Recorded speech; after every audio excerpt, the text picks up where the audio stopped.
এগুলোকে আমরা এক কথায় বলতে পারি বরকতের 10টি চাবি। এই চাবিগুলো যদি আমরা ব্যবহার করি তাহলে ইনশাআল্লাহ বিদিল্লাহ আমাদের জীবন বরকতময় হয়ে যাবে। তার ভিতরে 1 নম্বরের চাবি হলো বরকতের ঈমান এবং তাকওয়া। প্রিয় ভাইয়েরা, যখন ঈমান এবং তাকওয়া কারোর মধ্যে থাকে তখন আল্লাহ সুবহানাহু ওয়া তাআলার পক্ষ থেকে বরকতের বারিধারা তার প্রতি বর্ষণ হতে থাকে। আল্লাহ সুবহানাহু ওয়া তাআলা কোরআন কারীমে বলেছেন, ওয়ালাউ আন্না আহলাল কুরা আমানু ওয়াত্তাকাউ লাফাতাহনা আলাইহিম বারাকাতিম মিনাস সামাই ওয়াল আরদ। যদি কোনো জনপদের লোকেরা ঈমান আনে এবং তাকওয়া অবলম্বন করে তাহলে আমি আসমান থেকে এবং জমিন থেকে, উপর থেকে নিচ থেকে, উভয় দিক থেকে বরকতের সমস্ত দুয়ার খুলে দেব। ঈমান আনে আর তাকওয়া অবলম্বন করে, এই দুটি জিনিস যদি কারোর ভিতরে থাকে তাহলে আল্লাহ সুবহানাহু ওয়া তাআলার ওয়াদা হলো আসমান এবং জমিন থেকে বরকতের সমস্ত দুয়ারগুলো তার জন্য কি করে দেওয়া হবে? খুলে দেওয়া হবে। এজন্য ভাই, ঈমানকে খালেস করতে হবে শিরক থেকে, কুফরি থেকে, নেফাকি থেকে। শিরক, কুফর, নেফাক এগুলো থেকে ঈমানকে পরিচ্ছন্ন। দ্বিতীয় নম্বর চাবি হলো যে কোনো কাজের শুরুতে বিসমিল্লাহ বলা। যে কোনো কাজের শুরুতে কি করা? বিসমিল্লাহ বলা। নবী আলাইহিস সালাম বলেছেন, তোমাদের মধ্যে কেউ যখন খানা শুরু করে এবং সে যদি বিসমিল্লাহ বলে তো শয়তান তার সাথে ওই খাবারে যোগ দিতে পারে না, ভাগ বসাতে পারে না। যেটুকু আছে সেটুকু তার জন্য কল্যাণ বয়ে আনে, কল্যাণ করা হয় খাবার। অনুরূপভাবে কেউ যদি বাসা বাড়িতে প্রবেশ করে বিসমিল্লাহ বলে ঢুকে তাহলে সেই ঢোকার সময় তার সাথে কি হতে পারে না? শয়তান যোগ দিতে পারে না। অনুরূপভাবে প্রত্যেকটা কাজে বান্দা যখন ভালো কাজে যখন বিসমিল্লাহ বলে শুরু করে তখন শয়তান সে কাজে আর অংশগ্রহণ করতে পারে না। আর শয়তান যখন ইন্টারফেয়ার করতে পারে না তাহলে আল্লাহ সুবহানাহু ওয়া তাআলার পক্ষ থেকে সেখানে বরকত আসা খুবই সহজ হয়ে যায়। এটাই স্বাভাবিক।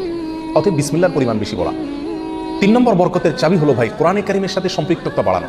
যে যত বেশি কোরআনের সাথে সম্পর্ক গড়বে তার জীবনে তত বেশি বরকত নেমে আসবে। যে ঘরে কোরআন তেলাওয়াত হবে, কোরআনের চর্চা হবে, কোরআনের শেখা হবে, কোরআন বুঝাবুঝি হবে, কোরআনের উপর আমল করার প্রবণতা থাকবে, অভ্যাস থাকবে, সেই ঘরে আল্লাহ সুবহানাহু ওয়া তাআলার বরকত তত বেশি আসবে। আল্লাহ সুবহানাহু ওয়া তাআলা কোরআনে কারিমের ভিতরে বলেছেন, ওয়াহাদা কিতাবুন আনজালনাহু মুবারাক। কোরআনে কারিমকে আল্লাহ সুবহানাহু ওয়া তাআলা কোরআনের বহু জায়গায় বলেছেন যে এটা কিতাবে মুবারাক। এই কোরআনটা হলো কি? বরকতময়। অতএব এর সাথে যে যত বেশি কিতাব কোরআন এটাকে যারা ফলো করবে আল্লাহ তাআলা তাদেরকে মর্যাদা বাড়াবেন, আর যারা ফলো করবে না তাদের মর্যাদা কমাবেন।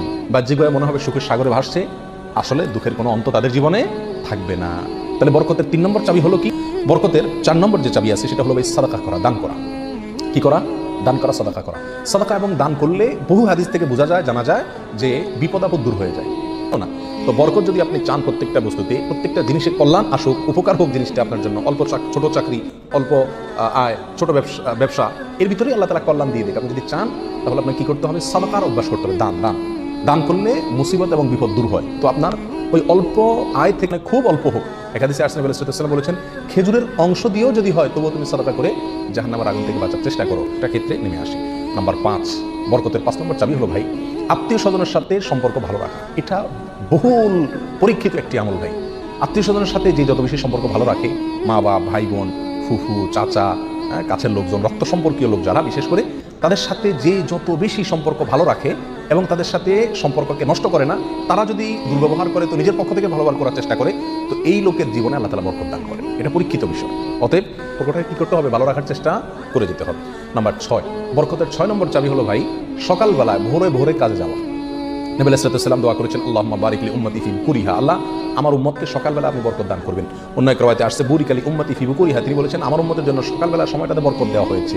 অতএব সকালের সময়টাতে আপনি ঘুমায় থাকেন তাহলে বরকত কোথা থেকে আসবে? এই টাইমটা নয়। এই জন্য সকালবেলা যদি কাজে বের হওয়া যায় তাহলে ইনশাআল্লাহ জীবনে কি আসবে? বরকত আসবে। যে কাজই করেন আপনি সকালবেলা সে কাজে আল্লাহ তাআলা কি দিবেন? বরকত দান করবেন।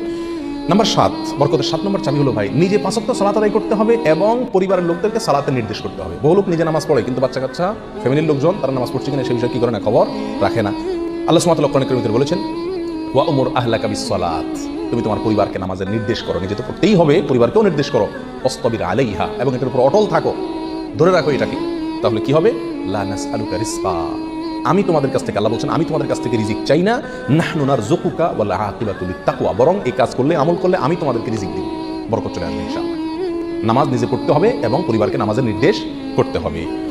নাম্বার 8, বরকতের 8 নম্বর চাবি হলো ভাই তাওয়াক্কুল করা, আল্লাহর উপরে, আল্লাহর উপরে ভরসা করা। মুমিন যত বেশি আল্লাহর উপরে ভরসা করবে আল্লাহ তাআলা তত বেশি তাকে সাহায্য করবে। আর আল্লাহর প্রতি ভরসা যত কমে যাবে, আস্থা যত কমে যাবে, নির্ভরতা যত কমে যাবে, দুনিয়ার কোনো বস্তুর প্রতি যখন আস্থা বেশি হয়ে যাবে আল্লাহ তাআলা তাকে ওই বস্তুর হাতেই বিদ্যুৎ করে ছাড়ে। এটাই আল্লাহ সুবহানাহু ওয়া তাআলার নবী আলাইহিস সালাম বলেছেন, লাউ তাওয়াক্কালতুম আলাল্লাহি হাক্কা তাওয়াক্কুলিহি। আল্লাহর প্রতি যেরকম ভরসা রাখা দরকার, যেরকম আস্থা রাখা দরকার, তোমরা যদি সেই মাপের আস্থা রাখতে পারো, নির্ভরতা আল্লাহর উপরে তোমরা রাখতে পারো, তাহলে কি হবে? লা রাযাকাকুম কামা ইয়ারযুকুত তাইর। আল্লাহ তাআলা পাখিকে যেভাবে রিজিক দেন তোমাদেরকে সেভাবে রিজিক দিবেন। সারপ্রাইজ রিজিক। বরকতের জন্য 9 নম্বর আমল হলো বেশি বেশি ইস্তেগফার করা। কি করা ভাই? ইস্তেগফার করা। ইস্তেগফার, উঠতে চলতে ফিরতে সব সময় ইস্তেগফার করা, আস্তাগফিরুল্লাহ ওয়া আতুবু ইলাইহি, আস্তাগফিরুল্লাহ আল্লাযী লা ইলাহা ইল্লা হুয়াল হাইয়ুল কাইয়্যুম ওয়া আতুবু ইলাইহি, অথবা সাইয়্যিদুল ইস্তেগফার পড়া। কিচ্ছু না পারেন শুধু আস্তাগফিরুল্লাহ পড়া, আস্তাগফিরুল্লাহ আস্তাগফিরুল্লাহ আস্তাগফিরুল্লাহ ওয়া আতুবু ইলাইহি, এতটুকু পড়া। এবং যখন পড়বেন অর্থ বুঝে পড়বেন, আল্লাহর কাছে ক্ষমা চাচ্ছেন আপনি। আর ক্ষমা চাইলে ক্ষমা চাওয়ার মোড থাকে আলাদা, এটা মানুষের হয়তো ভাই বন্ধুগণ। তাহলে ইস্তেগফার করলে রুটি রুজির বরকত হয়, সম্পদে আপনার বরকত হয়, সন্তানে বরকত হয়, পরিবারে বরকত হয়। অতএব ইস্তেগফার বেশি বেশি ইস্তেগফার করতে হবে।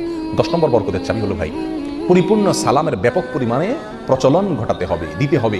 সালামের পরিপূর্ণ রূপ হলো আসসালামু আলাইকুম ওয়া রাহমাতুল্লাহি ওয়া বারাকাতুহু।